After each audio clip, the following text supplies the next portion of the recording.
In a quiet village, where the sun rises gently over mud, houses and the air carries the scent of earth and firewood, lived a man known by all, Malam Salim.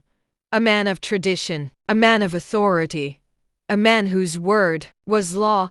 He had 6 children, and among them was Alima. Alima was different. While other girls her age fetched water and prepared for marriage, she carried books, old books, torn books, borrowed books. She would sit under the mango tree at the edge of the village, tracing words with her fingers, whispering them like prayers. She didn't just want education, she needed it.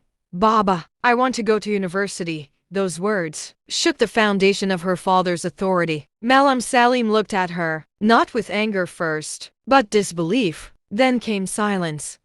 Then came judgment. A woman's place is in her husband's house, not in classrooms chasing shadows. Alima's heart broke, quietly, not loudly, not dramatically, just silently, like something precious, slipping away.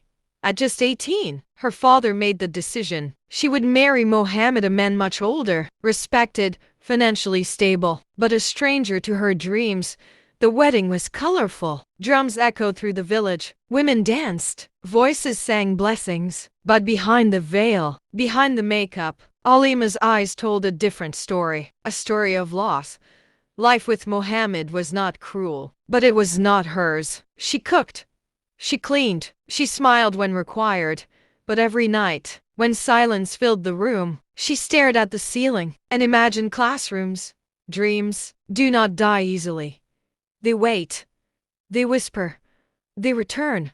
One night, without noise, without announcement, Alima left. No suitcase, no goodbye. Just courage and fear walking side by side. She ran. Not away from her family, but toward herself. The city did not welcome her with open arms. It tested her. She worked as a cleaner, a roadside food seller, a shop assistant. Sometimes she slept hungry. Sometimes she cried quietly in corners where no one could see. But every coin she earned, every drop of sweat, went into one thing: education. Years passed. Slowly, painfully, beautifully. Alima gained admission. She studied law. There were nights she almost gave up, but something stronger than fear lived inside her. Purpose. She was no longer the girl under the mango tree. She was becoming something more. Alima became a lawyer. Not just any lawyer, a strong, fearless voice for justice. People began to notice her. Her name traveled from courtrooms to streets to villages. Back in the village, Malam Salim was in trouble. A land dispute. Serious. Complicated. He was losing everything. His pride. His property. His name. And then, someone mentioned a lawyer. A very good one. He agreed. Desperate man. Accept help without questions. The courtroom was tense. Malam Salim sat quietly, his eyes tired, his spirit shaken.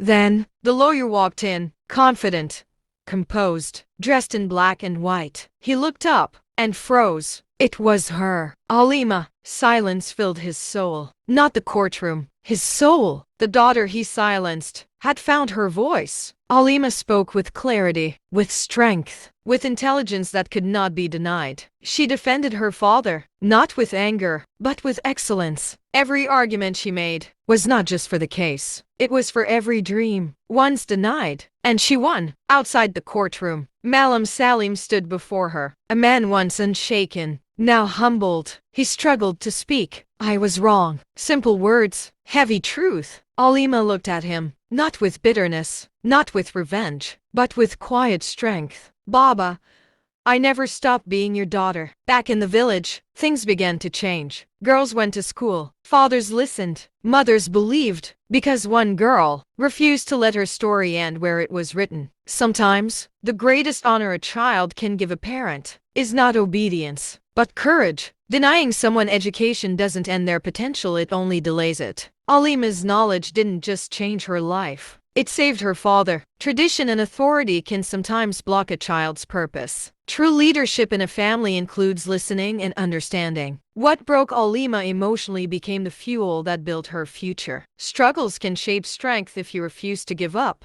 It takes bravery to walk away from what is expected, and even more bravery to chase what feels impossible. Alima didn't fight her father with anger. She answered him with success, dignity, and impact. Despite everything, Alima chose to help her father. Forgiveness healed what pride once destroyed. Because of Alima, other girls got a chance to dream. Culture is important, but it should never limit growth or silence dreams. Sometimes the greatest victory is not proving someone wrong, but proving what is possible. Was Malam Salim wrong?